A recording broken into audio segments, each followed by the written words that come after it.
대한민국이 KF-21 전투기의 실전기체 조립을 완료하고 비행시험을 앞두고 있으며 이에 따라 한국의 항공전력과 방산기술력이 한층 더 발전하고 있다. 최근 공개된 KF-21 실물 기체는 첨단 항공전자 시스템과 강화된 스텔스 성능을 갖추고 있으며 이는 기존의 시험기체보다 더욱 정교하고 완성도 높은 설계를 반영한 결과이다. KF-21은 대한민국이 독자적으로 개발한 4.5세대 전투기로 F-35와 같은 5세대 전투기에 필적하는 뛰어난 성능을 갖추고 있다. 특히 한국형 능동전 자주 4식 위상 배열, S에 레이더와 최신 항전 시스템이 탑재되어 있어 적의 공중 및 지상 위협을 효과적으로 탐지하고 대응할 수 있다. 또한 스텔스 도료와 구조 설계를 최적화하여 적 레이더에 탐지될 확률을 획기적으로 줄였으며 이는 한국 공군의 생존성과 작전 수행 능력을 극대화하는 데 기여할 것으로 기대된다. 이번 KF-21 실전 기체의 공개는 국제방산 시장에서도 큰 주목을 받고 있다. 말레이시아, 필리핀, 폴란드 등 여러 국가들이 KF-21의 성능을 높이 평가하며 구매를 고려하고 있으며 이는 한국 방산 수출 확대에 중요한 전환점이 될 전망이다. 특히 최근 KF-50을 도입한 말레이시아는 KF-21을 차세대 주력 전투기로 도입할 가능성이 높으며 UAE와 사우디아라비아 역시 KF-21 도입을 위한 협상을 진행 중인 것으로 알려졌다. 현재 KF-21의 생산 공정에는 무인 로봇 조립 시스템이 도입되어 있으며 이를 통해 생산 속도를 획기적으로 높이는 동시에 오차율을 최소화하는 데 성공했다.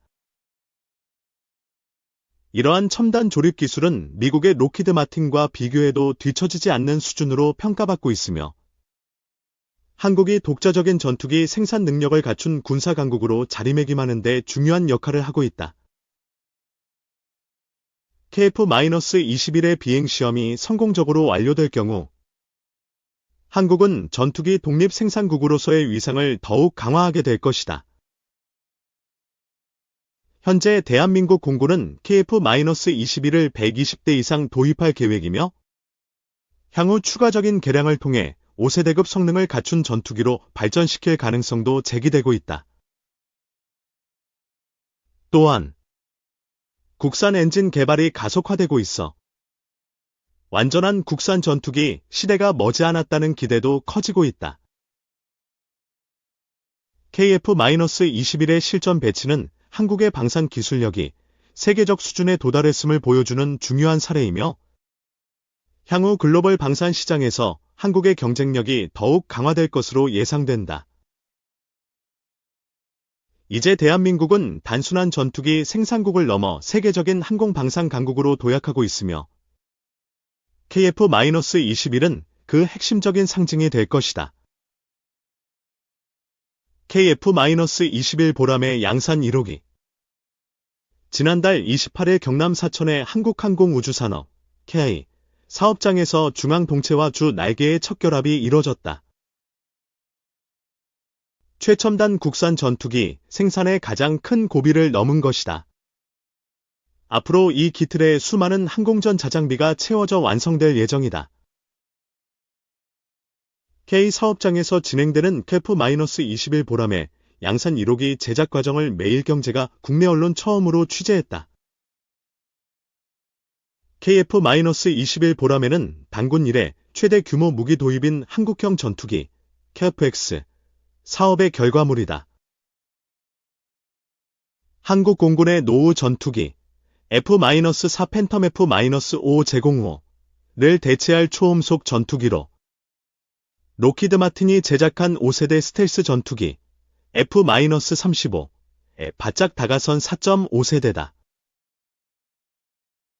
투입 예산만 8조 원이 넘는다.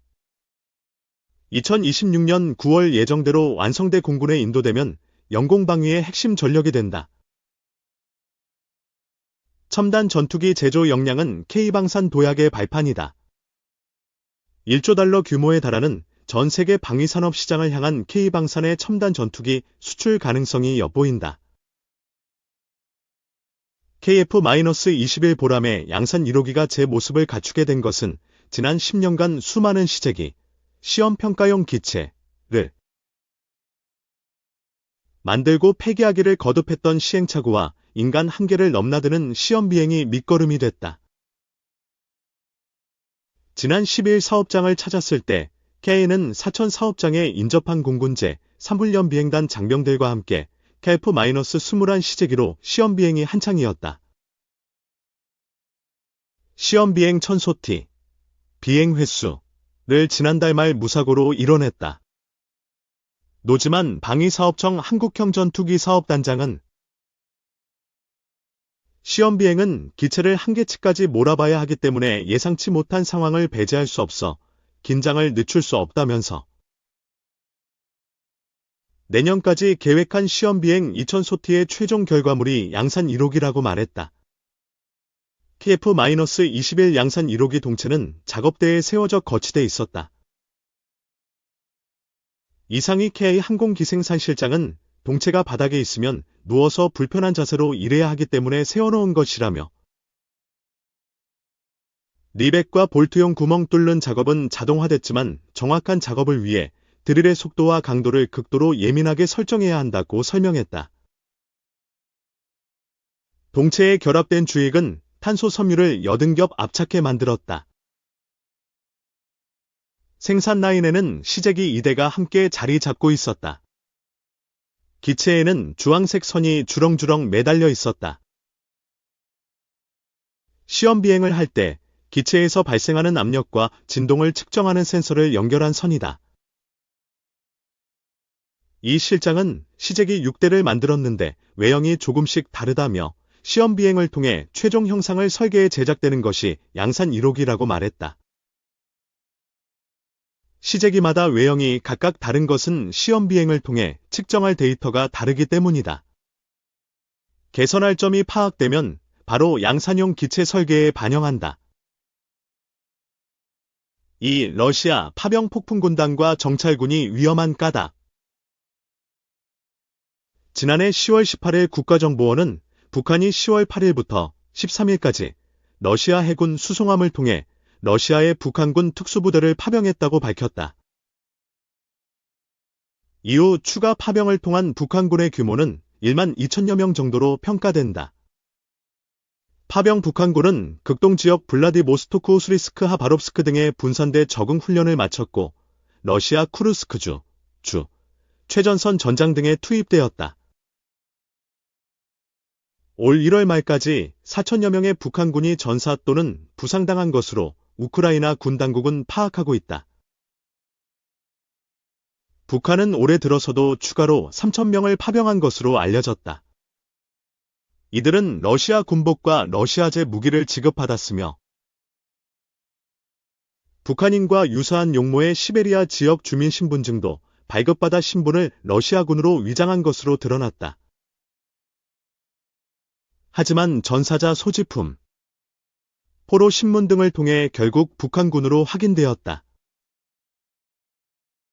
러시아 파병 북한군 특수부대는 대부분 폭풍군단으로 알려져 있지만 지난 1월 18일 국정원이 국회정보위 보고에서 정찰총국 전투원도 2,500명 파병되었다고 밝혔다. 지난 1월 9일 생포된 북한군 포로 2명, 백모, 리모, 역시 최근 조선일보와의 인터뷰에서 자신들이 정찰총국 소속이라고 밝혔다. 러시아에서 전투를 벌이고 있는 이들 폭풍군단과 정찰총국은 북한군에서 어떤 위상을 차지하고 어떤 역할을 부여받고 있는 부대들일까?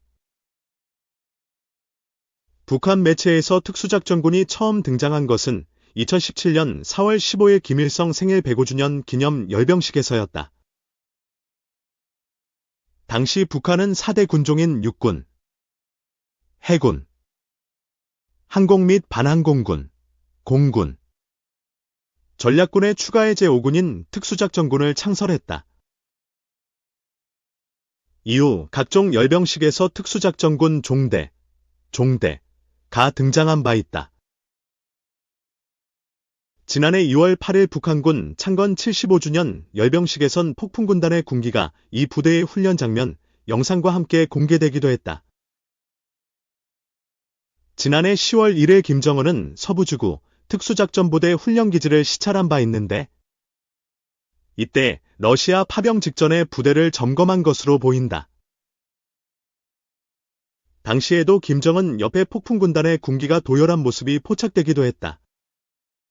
북한 매체들은 이 부대를 특수작전군 종대라고 보도했었다. 2017년 북한은 김정은 지시에 의해 전시에 대비한 특수전, 게릴라전, 역량을 강화하기 위해 기존 특수전 부대를 통합하여 특수작전군을 창설하였다. 이 부대는 전시의 육상, 해상, 공중으로 우리 후방의 침투에 이른바 제2전선을 형성하며 후방을 교란하는 작전을 수행하는 특수부대이다. 특수작전군의 전시는 1969년 1월 창설된 특수8군단이다. 특수8군단은 1983년 7월경 경복요도 지도국으로 개칭되었다가 1991년 제11군단, 일명 폭풍군단으로 확대 재편되었고 2017년 특수작전군으로 통합되었다. 현재 특수작전군 사령관은 2020년당 창건 75주년 열병식 때 식별된 김영복 상장 전 11군단장이다. 특수작전군의 주력은 북한군 11군단, 조선인민군 제630연합부대으로 11군단은 1999년 김정일 지시로 폭풍군단으로 명명된 바 있다.